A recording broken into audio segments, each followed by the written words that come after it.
Hi, everybody. Welcome to the Astrology Chat for October 21st, 2023. So the power struggles continue. The keys for today are to continue to allow yourself to be aware of what is no longer in line with your internal compass. This is a day of questioning who you are, what you believe in, and what you are supporting or not supporting. And this is going to require you to go against the grain.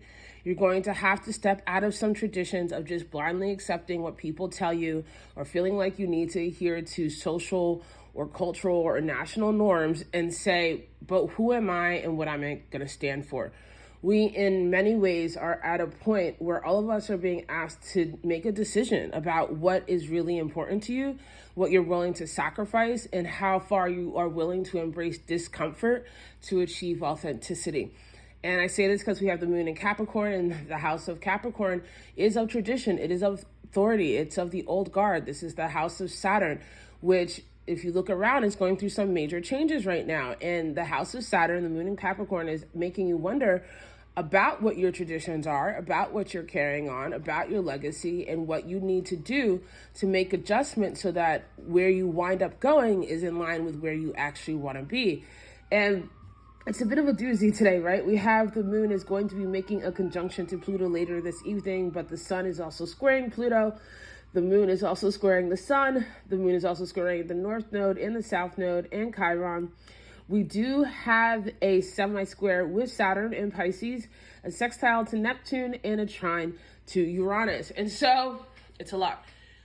There is this grand earth trine energy that we still have rocking that's allowing you to make stable and calculated decisions. This is not about big leaps. This is not about all of a sudden things just changing in a day. We are still in the whirlwind of between two eclipses. We have the next eclipse coming up next Saturday in Taurus. And so there's still a lot of things breaking down. This is where you can engage in power struggles if you want to. You can engage in ego matches if you want to.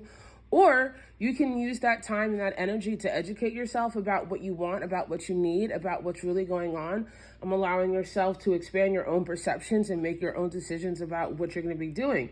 Now, that sextile to Neptune does help us imagine a life beyond what we've been told. It helps us imagine a world beyond what we've been indoctrinated into. And that trine to Uranus does give you kind of like this aha moment about figuring out how to do something bigger or smaller or wider in your life. And it's not necessarily, again, doesn't have to be like the whole world blowing up, but it can be just making the decision to allow your mind to be open and to change. It can be about stepping up for yourself and saying, no, I am going to be the authority in my life. I am going to decide what I adhere to, what I believe in, and what that means for me.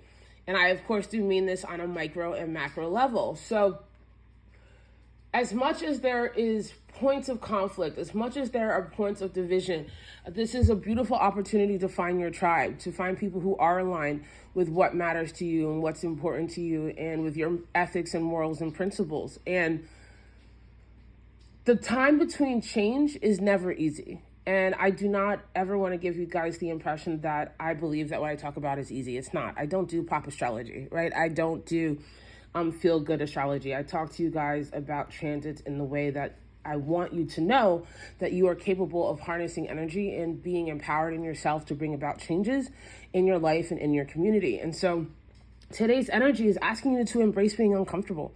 Embrace being uncomfortable. Embrace becoming the boss. Embrace honing the skills of understanding and of compassion and of empathy and of strategy and of education that are required to really be royal.